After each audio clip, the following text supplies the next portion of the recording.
G'day mates, Nate the Aussie here.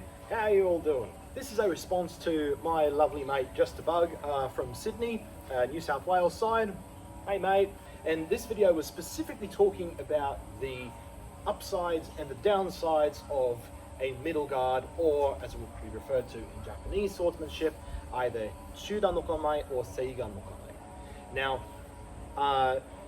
Now Nathan from Just a Bug actually mentions some really good points with this, and I think that these are crucial whenever we're looking at things like guards, strike lines, angling, and so on. Now there's literally a baby monitor right next to my phone that's recording this, because this is what I'm reduced to. Literally trying to quickly go out and film something while a certain someone is asleep and it's not pouring rain in tropical Queensland. So this is what I'm reduced to. Now, there are some points that Nathan from Just a Bug makes that are really crucial points when we're talking about things like guards, angles, predictability of the opponent, reducing the possibilities, etc.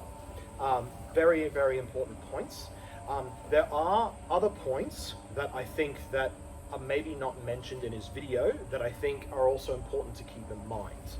And this is the purpose of this video. So this is not really a debunking video. It's more, I suppose, trying to open up the discussion on this a little bit more, and I suppose add some caveats to the discussion rather than a straight up this is wrong, because he's not wrong. He's mentioning really important points. So one thing that he mentions is, and he uses tic-tac-toe as an analogy to try and explain this, which I actually think is a really good idea. I never thought of it that way, actually, to be honest, and I'm probably going to use that in the future. It was a really cool way to kind of visualize what he's talking about. So if you can imagine a tic-tac-toe grid where where the middle square is sort of where I place my sword when I'm in Shudan no Kanmai, like so, and I have three lines here, three boxes here, three boxes here, right? He basically goes into a deeper explanation of exactly how that works. So please, if you want to know a bit more about the tic-tac-toe theory, please check out his video because he explains it really well.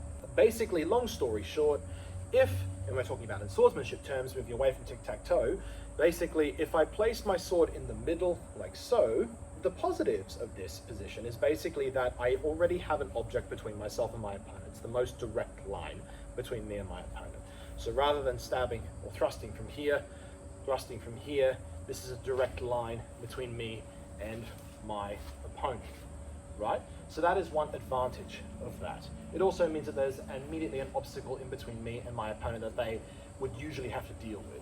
So that's a plus side. Downside of this, though, is that in a situation like this, if I'm standing here, I've created a situation where it is harder for me to predict what my opponent's going to do, right? Because, as Nathan says, and he's very correct when he says this, when you're holding your sword here, your opponent could go for this side, underneath. They could go pretty much anywhere. They could go above, any real direction, because you haven't really tried to encourage them to go for any other part of your body over any other part. So that's the downside of that. It's harder to predict. Now, I have a bit of a problem with only relying on predictability, and I'm sure Nathan knows this. We've already had a discussion on this, and to be honest, he does agree that only relying on predictability doesn't always work. And he does mention that in his video. If I'm standing here like this though, for example, with my sword off center, still my point online, right? But it basically means that I've created an opening for my opponent that I'm trying to encourage them to go for, right? And most likely they will, right? Because again, there's very little chance they're gonna hit me on this side because I've covered that part of my body, right? So that makes sense. I've created a situation which means it's easier for me to predict what the opponent's going to do, right? They're going to most likely go for here, right? In which case I can address that by simply blocking, keep my point on line and thrusting. All right, I can simply step back and cut the forearm, or again, I can try and deflect and then come in here, or however the strike is. Generally speaking, I've created an opportunity where it's easier for me to predict what they're doing. Vice versa here, vice versa here. Here's the opening, vice versa here, here's the opening, and so on, right?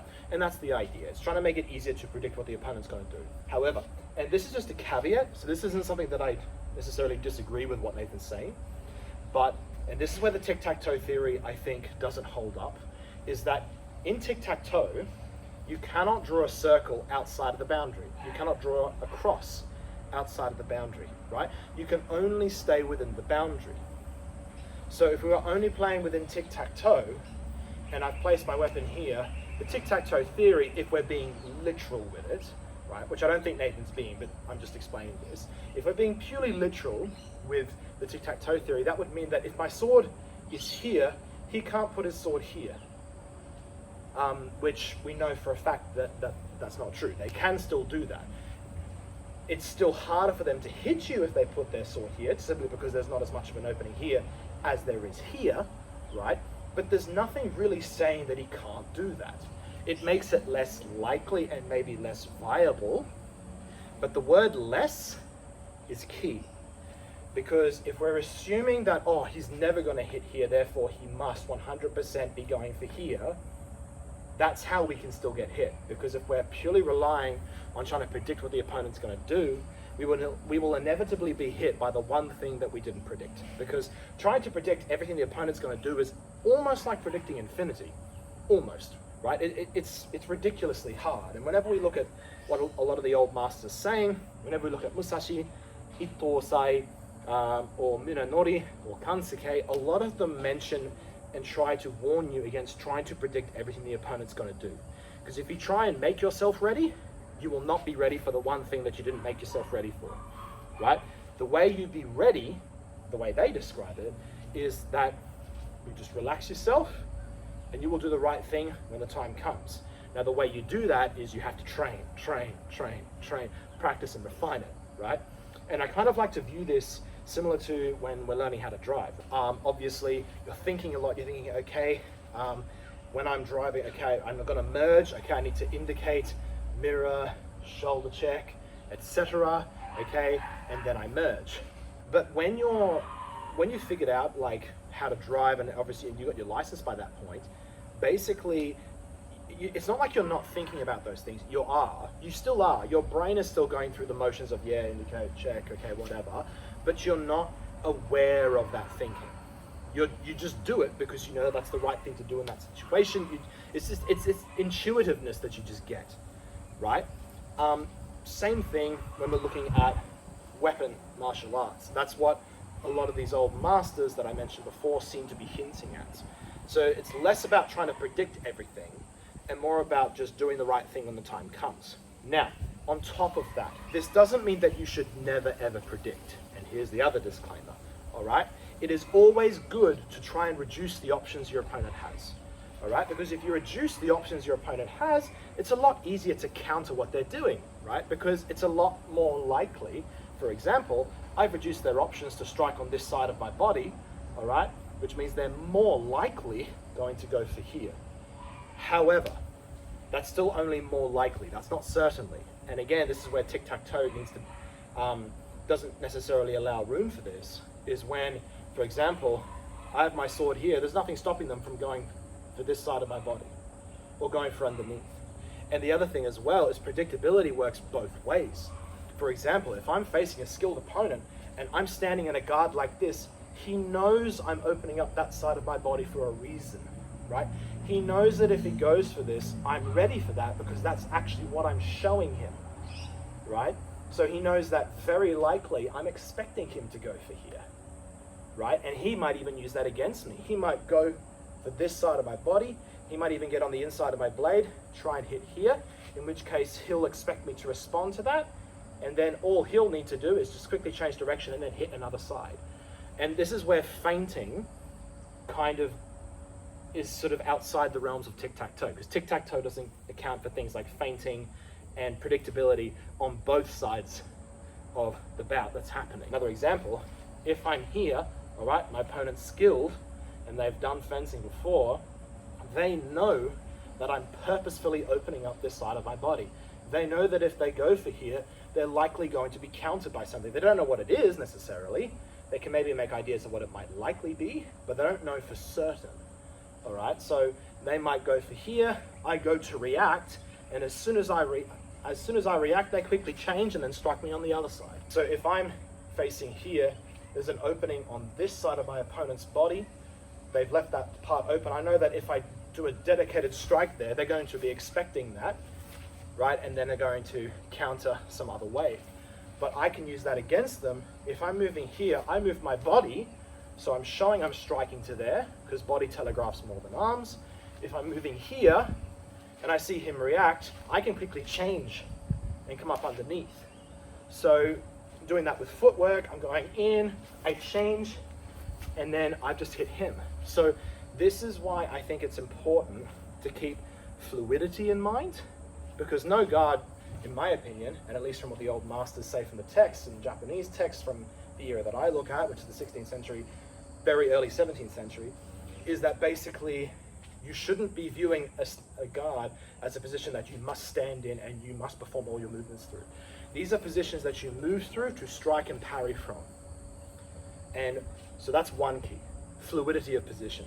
The second is keeping in mind that predictability works both ways, especially if the opponent is skilled. Because if you open up one side of your body, they know that you've done that for a reason, and then they can work from that too.